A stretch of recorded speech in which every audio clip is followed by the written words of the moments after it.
Une nouvelle ère s'ouvre pour la Cotton Tchad Société Nouvelle.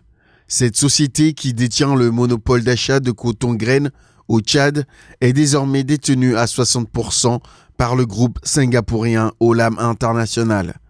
L'État tchadien a cédé la majorité de ses parts dans le cadre d'une privatisation partielle, laquelle privatisation devra permettre à la mise en œuvre d'un programme de croissance et de production de coton graines à 300 000 tonnes d'ici 2023 contre 100 000 tonnes actuellement. En outre, Olam International va assurer le financement intégral des campagnes cotonnières, réhabilitera l'usine de production d'huile de coton de Moundou, ainsi que la totalité des installations d'égrenage de la Cotton Tchad Société Nouvelle.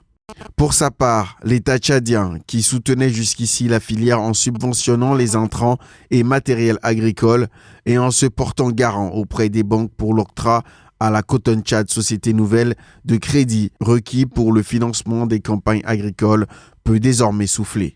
Notons que le coton est le troisième produit d'exportation du Tchad derrière le pétrole brut et le bétail. La filière procure des revenus pour 3 millions de personnes.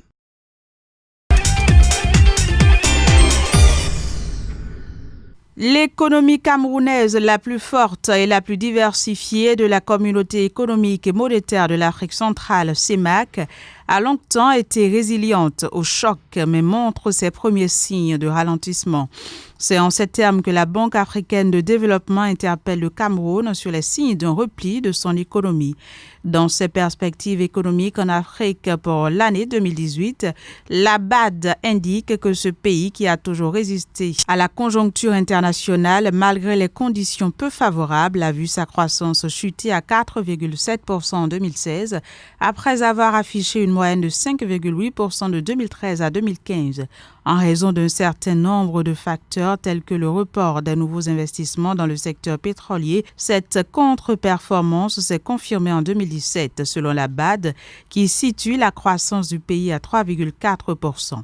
Également en cause la récession économique au Nigeria, la crise qui s'accentue dans la zone CEMAC et les perturbations dans la zone anglophone du pays. Malgré ce tableau sombre, la BAD reste pourtant optimiste dans ses prévisions pour la période 2018-2019 avec des taux respectifs de 4,1% et 4,8% motivés par une augmentation des exportations vers l'Union européenne suite à l'accord de partenariat économique et par l'offre accrue d'énergie résultant de la mise en production de nouveaux barrages hydroélectriques. Autre facteur favorable susceptible de dynamiser la croissance du pays, le développement de la sylviculture et de chaînes de valeur agro-industrielles, tout comme la réduction des importations au profit de la production locale. Enfin, la Banque africaine de développement estime que le programme économique et financier conclu avec le FMI dans le cadre de la facilité élargie de crédit pourrait aider le Cameroun à stabiliser son cadre macroéconomique à moyen terme, en même temps qu'il devrait aider à réduire l'investissement public d'environ 8% du produit intérieur brut en 2016 à 6,7% en 2017, puis à 6,6% en 2019.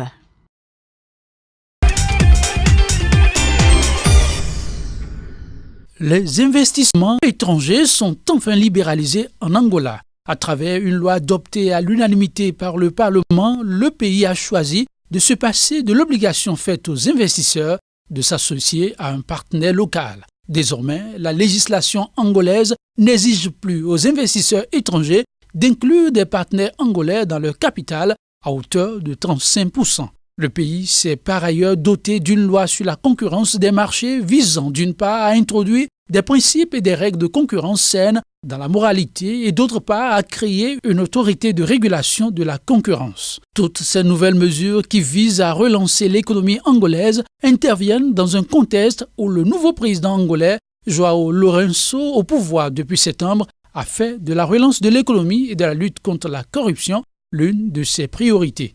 En effet, l'Angola, qui est le deuxième producteur de pétrole d'Afrique subsaharienne, traverse depuis plusieurs années une crise provoquée par la chute des coûts du brut en 2014.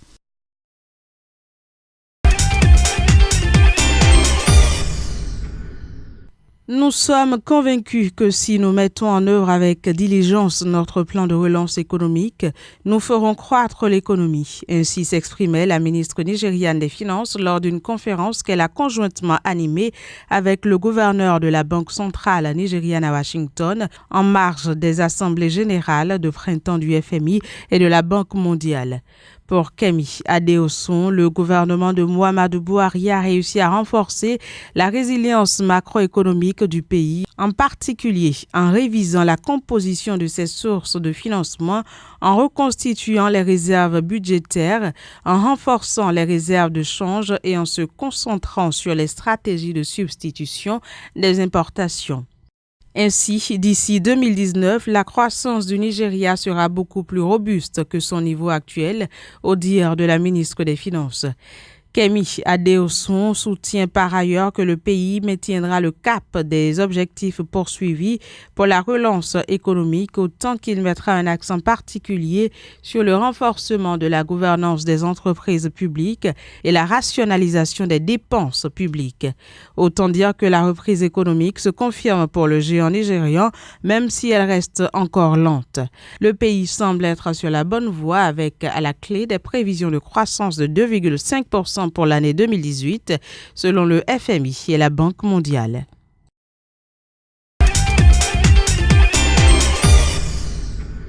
Au terme de longues discussions et de laborieux travaux, les autorités congolaises et le Fonds monétaire international ont conclu un projet d'accord sur un programme destiné à relancer l'économie congolaise.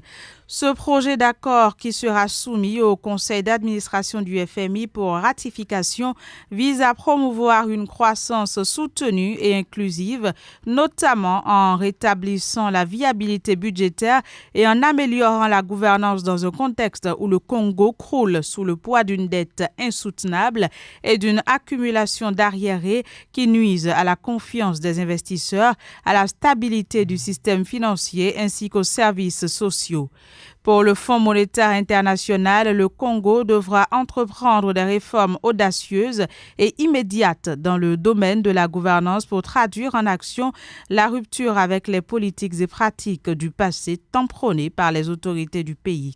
Ces réformes, qui sont de nature à garantir une bonne utilisation des finances publiques et la bonne réalisation des objectifs du programme, impacteront aussi la gestion des ressources naturelles du pays. L'objectif ici est entre autres d'améliorer la transparence du secteur pétrolier en vue d'accroître de manière significative la part de l'État dans ses ressources naturelles.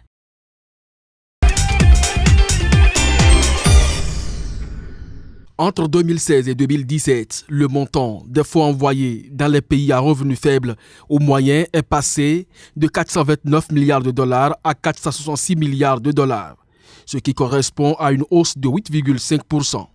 Il s'agit, selon la Banque mondiale, d'un rebond des transferts d'argent plus élevé que les prévisions.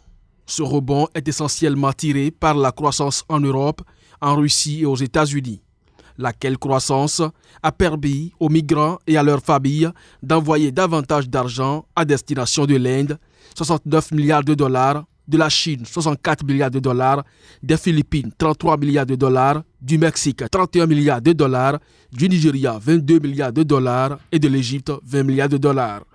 En considérant les régions, on note que l'Europe et l'Asie centrale ont vu en 2017 les transferts d'argent augmenter le plus avec un bond de 21% et l'Afrique subsaharienne de 11,4%. Selon les prévisions de la Banque mondiale, en 2018, ces transferts d'argent vers les pays pauvres devraient encore s'accroître de 4,1% pour atteindre 485 milliards de dollars. Au total, les transferts vers l'étranger, incluant ceux à destination des pays riches, devraient s'élever à 642 milliards de dollars en 2018, soit plus de 4,6% contre 613 milliards de dollars en 2017, plus 7%, toujours au dire de la Banque mondiale qui note que l'Afrique subsaharienne demeure la région où envoyer son argent demeure le plus coûteux avec un coût moyen de 9,4%. L'institution plaide d'une part pour l'élimination des contrats d'exclusivité pour améliorer la concurrence et d'autre part pour l'introduction d'une technologie plus efficace.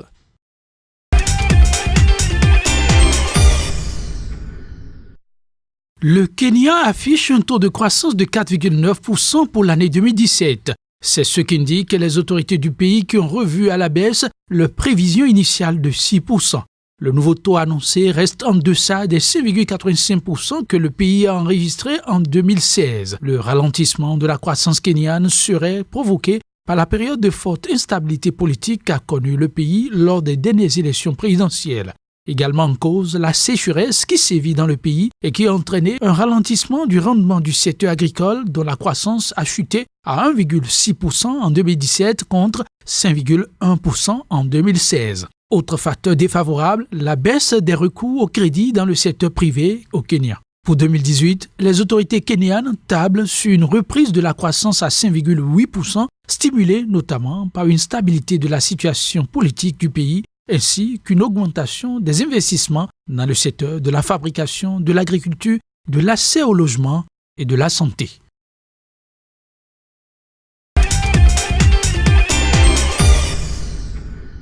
Après plusieurs années décevantes, essentiellement dues à la chute des cours des matières premières, la croissance économique va, selon la Banque mondiale, rebondir en Afrique subsaharienne à 3,1% en 2018 pour grimper à 3,6% en 2019 et 2020. Plusieurs pays se distinguent cependant par leur dynamisme et affichent des taux de croissance supérieurs à 6% par an. Il s'agit par exemple de la Côte d'Ivoire et du Sénégal en Afrique de l'Ouest, du Rwanda, de l'Éthiopie et de la Tanzanie en Afrique de l'Est. À en croire la Banque mondiale, ces pays tirent leur épingle du jeu grâce à la diversification économique et les investissements dans les infrastructures. Pendant ce temps, l'Afrique centrale stagne, trop dépendante de ses matières premières. En outre, plusieurs pays ont doublé leurs dettes en 5 ans et 18 parmi eux sont désormais exposés à un risque élevé de surendettement contre 8 en 2013. La Banque mondiale, qui plaide pour une limitation du recours à l'endettement, suggère l'amélioration de l'efficacité des dépenses publiques, l'extension de l'assiette fiscale et la création de nouveaux impôts sur l'immobilier plus justes que ceux sur la consommation. Enfin, elle appelle les pays subsahariens à redoubler d'efforts pour résoudre le problème de l'accès à l'électricité en améliorant la gestion des compagnies publiques et en utilisant davantage les nouvelles technologies.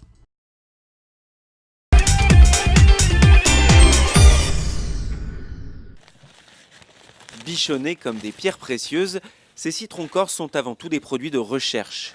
Dans ce centre de l'Institut national de recherche agronomique, à Saint-Giuliano, en Corse, on clone de nouvelles variétés d'agrumes, en vue d'un jour alimenter un marché trop dépendant de la clémentine, à la saisonnalité courte. Donc ici, on est dans le laboratoire de culture in vitro. On cherche à créer les mandarines de demain, donc de qualité, sans pépins, et pour répondre aussi à une attente des professionnels, qui est d'étendre la période de production des mandarines après la clémentine de Corse. Ce centre abrite une collection d'agrumes parmi les plus belles du monde, qui compte plus de 800 variétés différentes sur 13 hectares. Plombée par la concurrence espagnole, la production de clémentines avait touché le fond au début des années 2000. La filière a beaucoup souffert, a rétréci. Le nombre d'acteurs dans cette filière a fortement diminué. Et elle s'est mobilisée pour choisir une orientation. Qu'est-ce qu'on fait ? Et dans ces options-là, il y avait une option, faire un produit de qualité. C'était une forme de survie aussi. À un moment, c'est oui, allons-y, faisons quelque chose pour cette clémentine qui est en train de disparaître. La qualité plutôt que la quantité, donc. Ce producteur fait pousser clémentine, pomelos et bientôt peut-être la fameuse mandarine à récolte tardive. Mais pour lui, la science sert surtout à produire des fruits qui ont du goût. Tout ce qui est taux de jus, taux de sucre, niveau d'acidité, pour faire en sorte que les qualités gustatives s'expriment au mieux, ont été définies en partenariat avec l'INRA. Quand on allie la science à l'expérience, alors là, on peut obtenir des résultats très intéressants. Les agrumiculteurs corses cherchent aussi à créer un citron vert d'été, pour satisfaire la demande des touristes. Aujourd'hui, ces innovations commencent à porter leurs fruits. Cet hiver, l'île a produit 28 000 tonnes de clémentines, contre 24 000 l'année dernière.